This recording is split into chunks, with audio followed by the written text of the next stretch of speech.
Assalamualaikum warahmatullahi wabarakatuh. Alhamdulillah pada kesempatan kali ini kita akan melanjutkan kajian hadis Al-Arba'in An-Nawawiyah, itu hadis ke-25.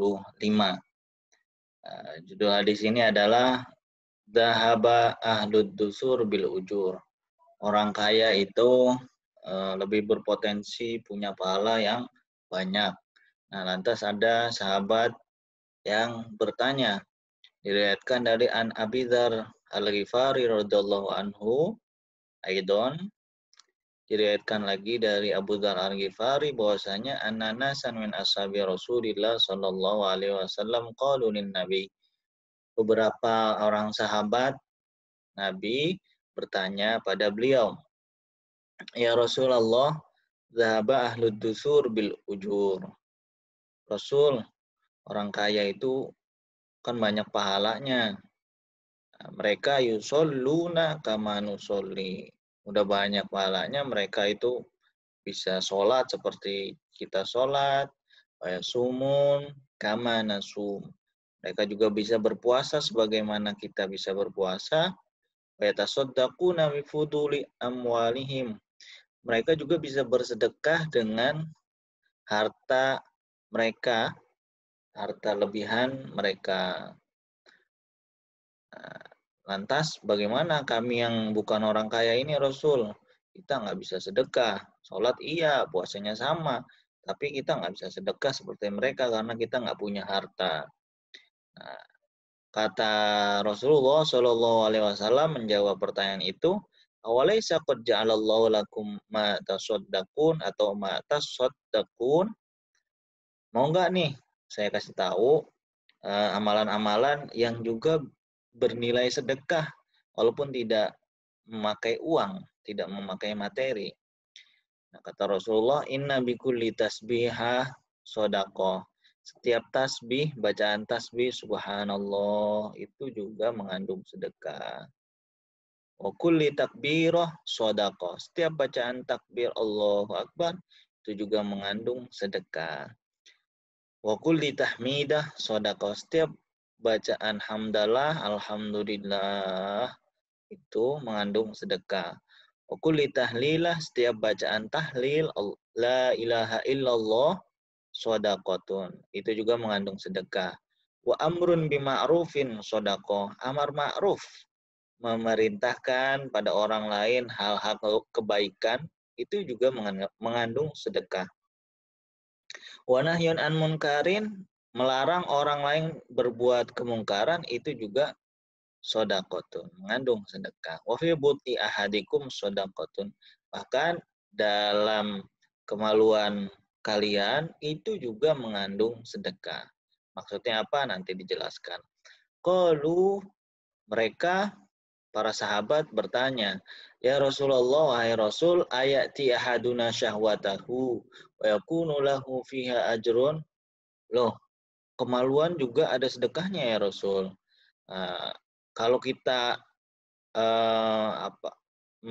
memuaskan atau memuaskan birahi kita, itu dapat sedekah juga Rasul, dapat pahala juga Rasul. Qala ara'aitum law wada'aha fi haramin akana alaihi wizrun. Nah, Rasulullah balik bertanya, kalau seandainya kemaluan Anda dipergunakan untuk hal-hal yang haram, itu juga kan mengandung dosa. Fakadzalika idza wada'aha fil halal kana lahu ajrun. Nah, kalau kemaluan Anda digunakan untuk hal-hal yang positif, itu juga mengandung pahala. Halal positif di sini maksudnya adalah hal yang halal, artinya orang yang sudah nikah itu ketika berhubungan suami istri mengandung pahala bila diniati dengan baik.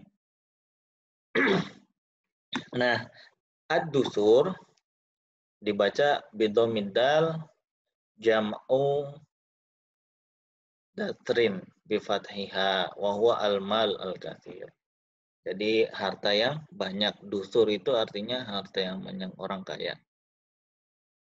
Wa qauluhu, dan sabda Nabi, awalaysa qad ja'alallahu lakum ma tasaddaqun, ar-riwayah fiha bi tasydidis shad wad dal jami'an. Wa yajuzu fil lugha takhfifus shad. Jadi bisa dibaca tasaddaqun, bisa dibaca tasaddaqun. Fi hadzal hadis, dalam hadis ini mengandung makna fadilatut tasbih wasa iril adkari, mengandung keutamaan tasbih dan zikiran-zikiran yang lain. Wal amri bil ma'rufi wan nahyi anil munkari wa ihdharin niyyah fil mubahah. Jadi ini juga mengandung perintah untuk memerintahkan atau menyuruh orang melakukan hal yang ma'ruf, yang baik, dan melarang orang untuk meninggalkan hal yang mungkar. Hadis ini juga berarti wa ihdharun niyyah fil mubahat. Jadi anjuran untuk menghadirkan niat atau niat dalam hal-hal yang mubah. Mau makan diniatin untuk ibadah. Itu nantinya akan bernilai ketaatan. Wa inna ma tasiru ta'at bin niyat as-shadiqah. Jadi as-shadiqat. Jadi amalan-amalan mubah apabila diniatkan dengan hal-hal yang positif yang menuju berupa taqarrub ilallah, berupa pendekatan diri kita kepada Allah, itu juga akan bernilai ibadah. Nah, di sini juga wa fihi dalilun ala jawazi su'alil mustafti an ba'di ma yakhfa ilmuhu minad dalil.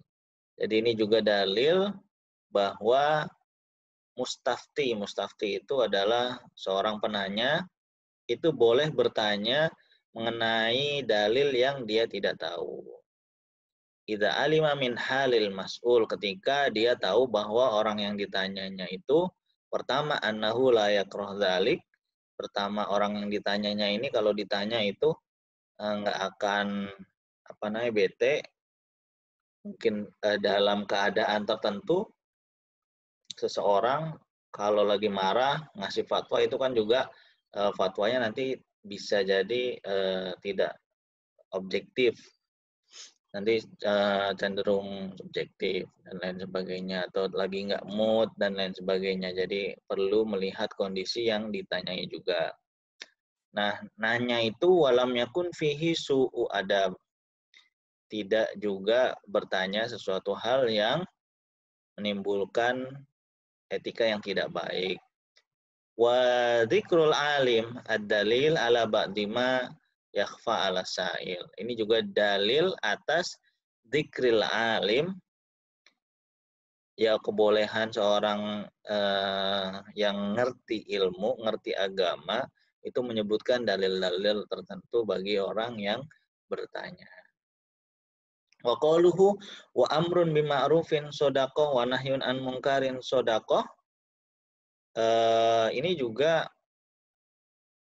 berarti isyaratun ila thubuti hukmis shadaqah fi kulli fardin min afradil amri bil ma'ruf wan nahyi anil munkar. Akadu minhu fit tasbih wa ma dzakara ba'dahu. Jadi tadi jenis-jenis sodako itu ada banyak, diantaranya juga adalah amar ma'ruf nahi munkar. Tapi karena amar ma'ruf nahi munkar ini merupakan suatu hal yang fardu kifayah, li'anal amra bil ma'ruf wa nahyi 'anil munkar fardu kifayah. Amar ma'ruf nahi munkar itu fardu kifayah. Wa qad yata'ayyanu bi khilafil adkar allati taqa' nawafil. Jadi ini nih artinya amar ma'ruf nahi munkar justru nilai sedekahnya lebih tinggi, lebih besar daripada zikiran-zikiran yang sifatnya sunnah tadi, tasbih, baca tahmid, baca tahlil, dan seterusnya. Nah, karena amar ma'ruf nahi munkar sifatnya adalah fardu kifayah, tentu pahalanya juga lebih besar.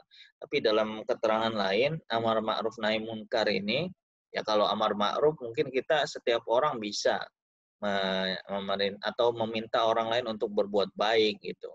Tapi untuk nahi munkar kita juga perlu berkoordinasi dengan pemerintah. Artinya nggak apa namanya, nggak boleh kita berjalan sendiri-sendiri. Apalagi sampai menimbulkan kemungkaran yang baru, yaitu tindakan-tindakan anarkis. Wajrul faraid aktar min ajrin nafli. Jadi pahala fardu itu lebih banyak daripada pahala sunnah. Kama dalla alaihi qoulu azza wa jalla.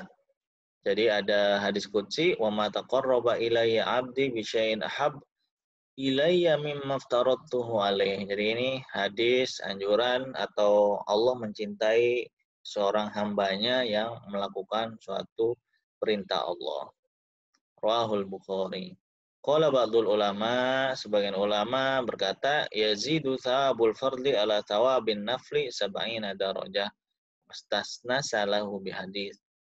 Jadi katanya pahala fardu itu lebih tinggi 70 tingkatan daripada pahala sunnah. Nah itu ini hanya untuk memotivasi kita agar kita mau melakukan hal-hal yang diwajibkan oleh Allah Subhanahu wa taala, dan untuk melengkapinya itu kita mengamalkan kesunahan-kesunahan. Wa ma qaulu sallallahu alaihi wasallam, jadi sabda Nabi Muhammad sallallahu alaihi wasallam, fi bud'i ahadikum shadaqah, maksudnya adalah di dalam kemaluan kalian itu mengandung sedekah.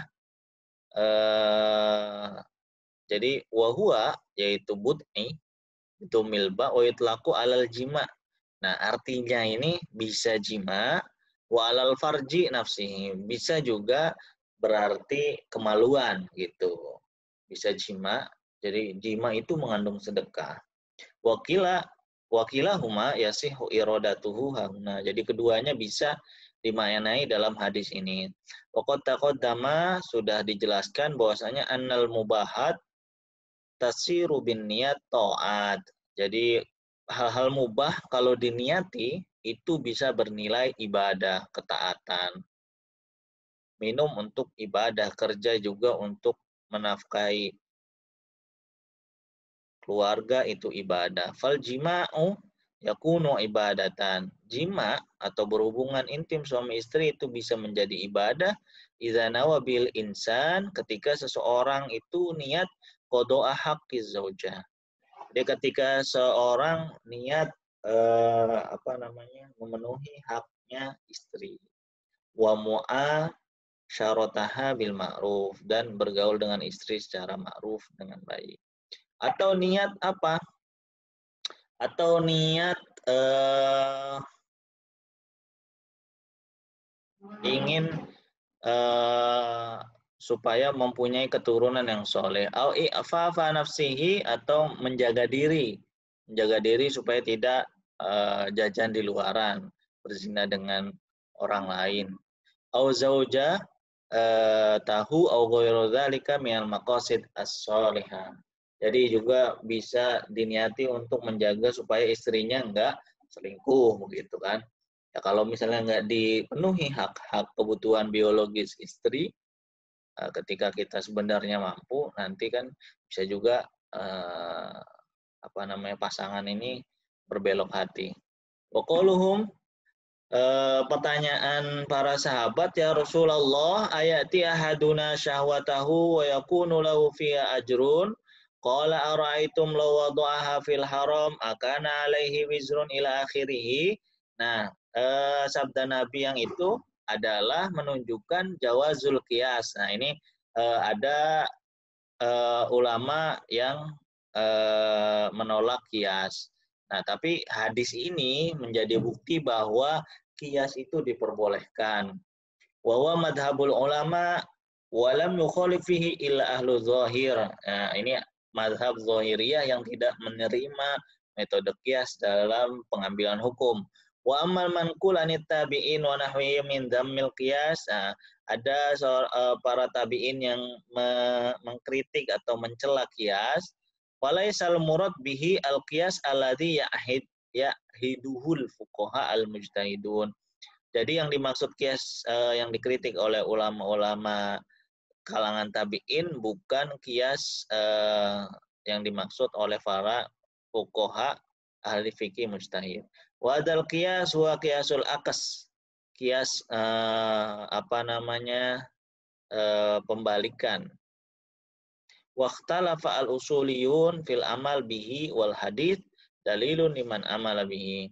Jadi ulama usul fikih berbeda pendapat mengenai penerapan qiyas dalam pengambilan hukum Islam. Tapi hadis ini menjadi bukti bahwasanya qiyas itu diperbolehkan.